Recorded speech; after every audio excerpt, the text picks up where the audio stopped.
This is the 5 tech things that you should know about, episode number 93, and it's brought to you by audible.com. Go over to audiblepodcast.com/geekazine for a 14-day free trial and download one audiobook on me. We're talking about privacy in San Francisco as BART gets shut down. What does that mean for our rights?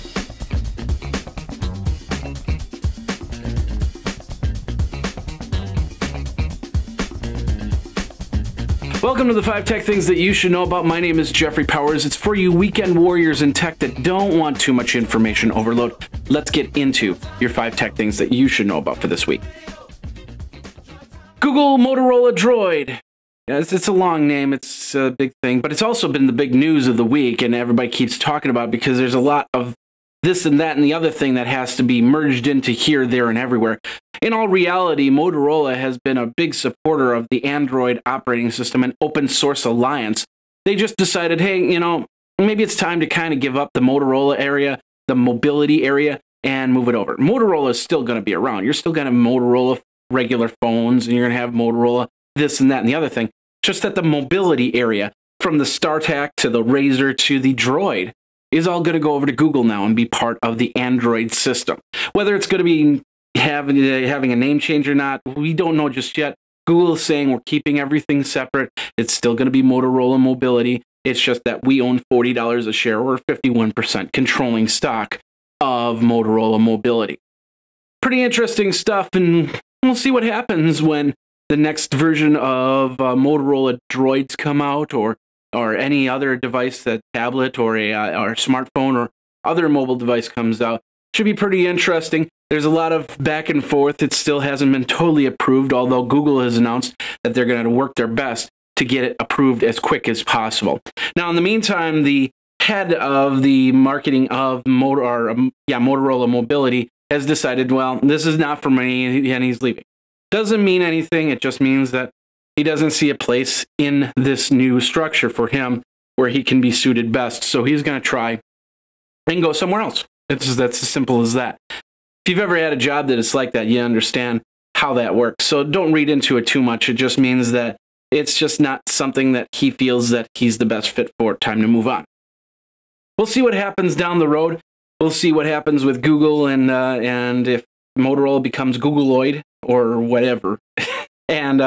But in the meantime, check out some of the Motorola Droids. What do you think? Do you like this idea or do you hate this idea? There's a lot of companies that are really liking the idea, especially any company that's working with Android right now. iPhone and HP are the two companies that are kind of a little bit on the fence as to this, because it's not only just the company that they're buying, but 24,000 patents that span all the way back to 1928. And that's the key right there. So tell me what you think. Twitter me at Geekazine. Amazon.com has announced that they're going to be part of the government cloud initiative. So basically what it is it's going to be a more secure cloud for government officials, things like the Army and Navy. Don't expect high security stuff up on this government cloud. But there will be stuff up on the cloud that's I guess, with a little bit public knowledge and a little bit of this, a little bit of that. There's going to be more security there. It's going to be what's called export control, which means that you can read what's on the cloud, but you'll have to have certain authority to pull it off of the cloud from there. So the security is going to be a lot higher, but it'll be great for anybody that needs to get something right then and there. Because I could be here at the home base at NASA or something like that and going, okay, I'm going to send you this file. And then up in the space shuttle, like, go, oh, yeah, or whatever, not space shuttle, because of course the space shuttle is no longer. But they up in the space station or something like that, they can pull it from the cloud and get that information on a secure channel. Pretty cool stuff. Of course, Microsoft and Google have also announced their own government cloud initiatives. So we'll see which ones that certain governments go for. And it's all going to be based on what the DoD, Department of Defense, and of course international security, for that matter, decides to go with. All right, here's your bonus feature, and it's brought to you by Citrix and Go to Assist Express. You should support people smarter, faster, don't have to travel to them. Use your computer where you are. Connect up to 8 people at one time. You could be installing a service pack on one. You could be installing software on another and training them on that. They can see your desktop. You can see their desktop. You can control their desktop. They can control your desktop. This is a great program. I use it all the time. This is a special 30-day offer. All you have to do is go over to gotoassist.com/podcast. Go to assist.com/podcast for a 30-day free trial.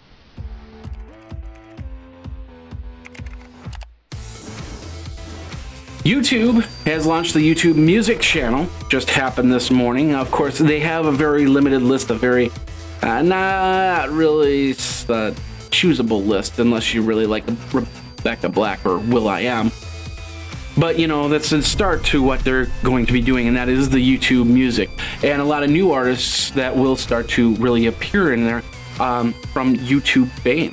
So if you're a musician, now's the time to really start thinking about putting together a YouTube channel. If you have any questions on how to put a YouTube channel together, let me know. Twitter me at Geekazine or geekazine@gmail.com, and I'll help you out there. All right, Japan's getting a Yahoo Android phone. And you're going, what? We'll talk about that in a minute. But first of all, we're going to talk about the phone. The phone is an Aquos phone.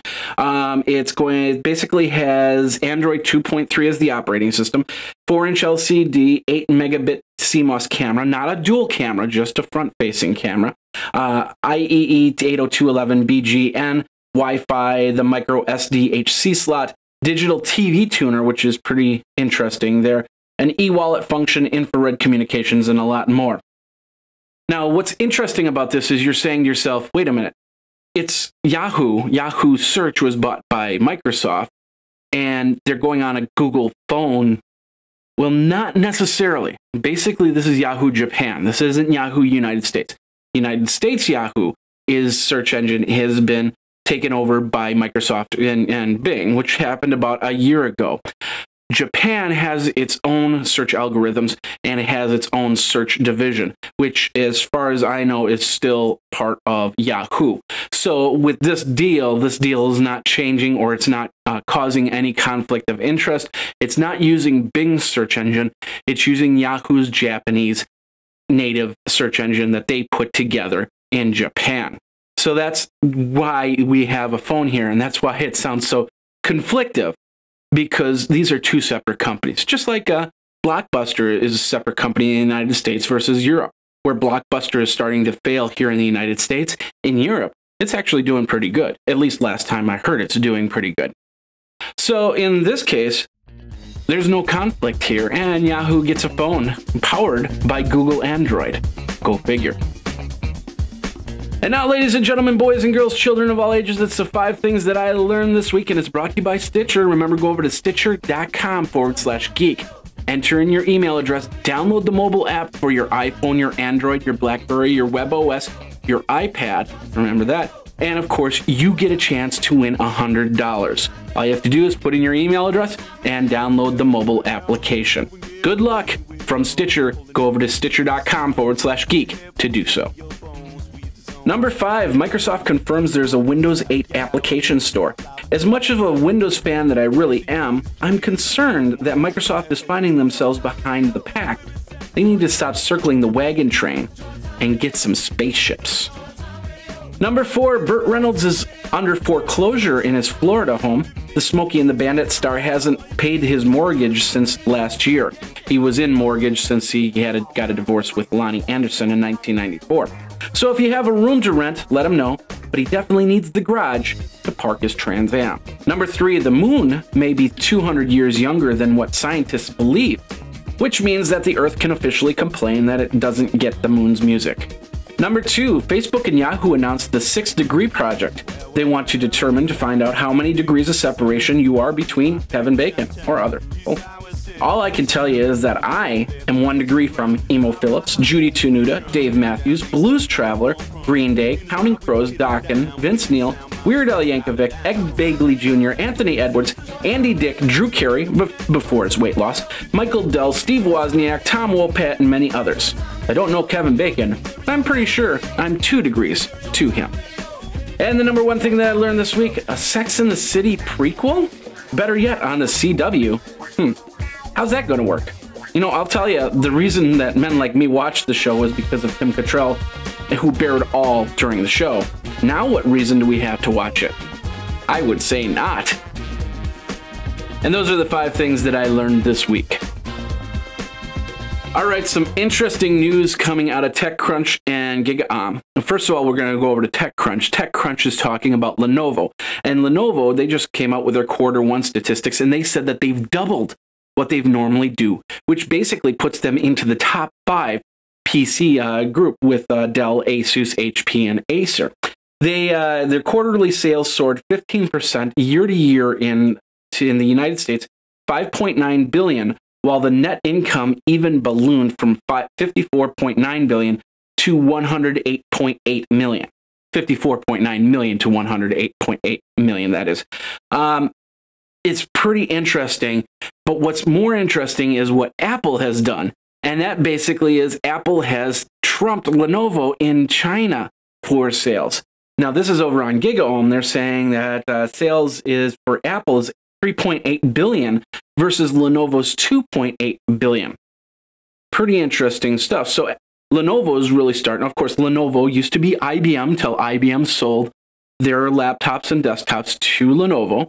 So now they're really making an impact in the United States. But over in China, they're kind of losing out to Apple, which is, I wonder if it's because of all those fake Apple stores that have been popping up. Interesting.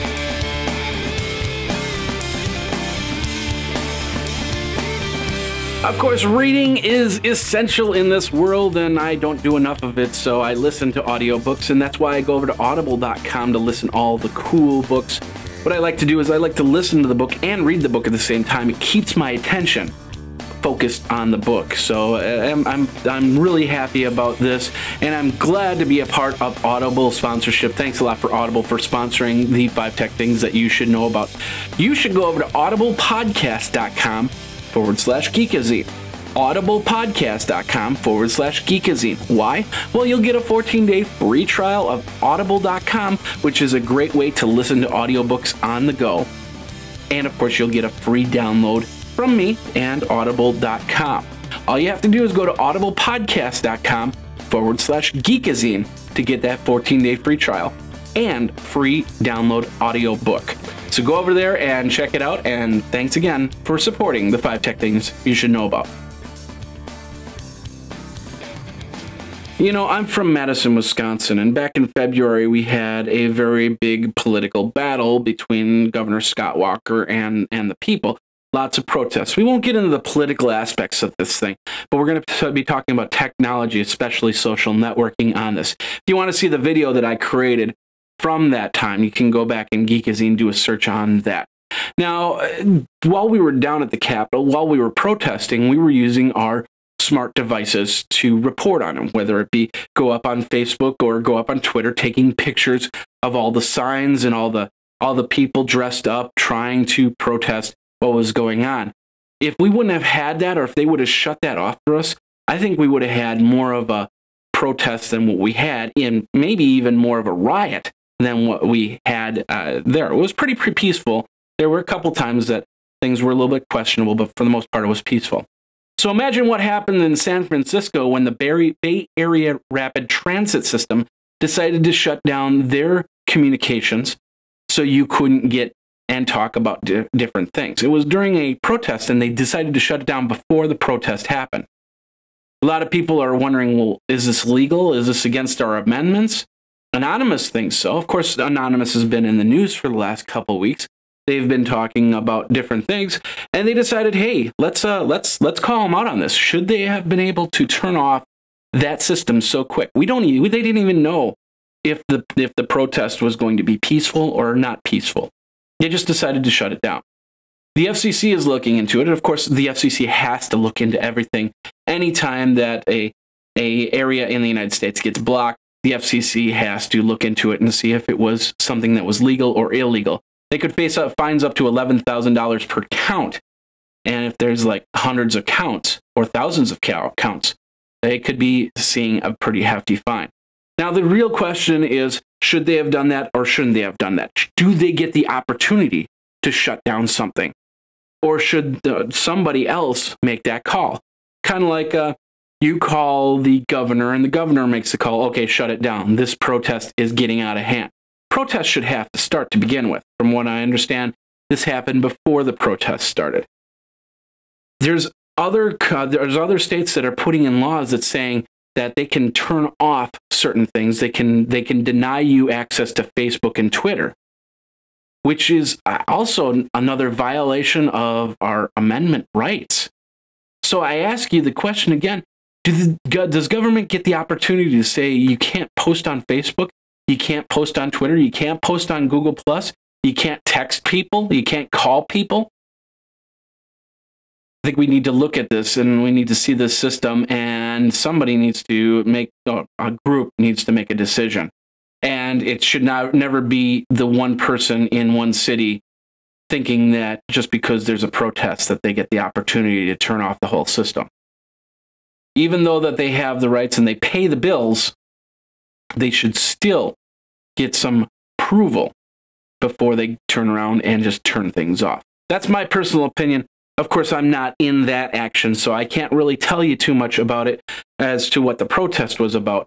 But after seeing what happened in London with their protests, and what London decided to do was basically saying, okay, we will take you offline. They have the right to do that, but in the United States, we have a little bit more freedom. I don't think we should all of a sudden lose the ability to go to our social networks, to go to our phones, and become activists that way. And of course, if we post something that's completely wrong or illegal, we should be held accountable for that.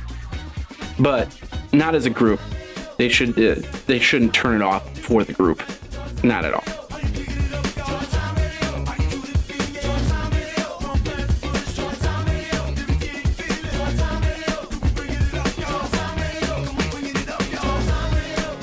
And that's the 5 tech things that you should know about. My name is Jeffrey Powers. Thanks a lot for watching. Thanks a lot for listening. Of course, you can go over to geekazine.com and check out all the shows, including Geek Smack, The Day in Tech History, the special media feed, and OTT, which of course we do over on Google Plus during a Google Plus Hangout. So if you want to be part of that, let me know by going over to Google Plus and messaging me and saying, hey, get me on that OTT panel. And of course, we do that every single Sunday night.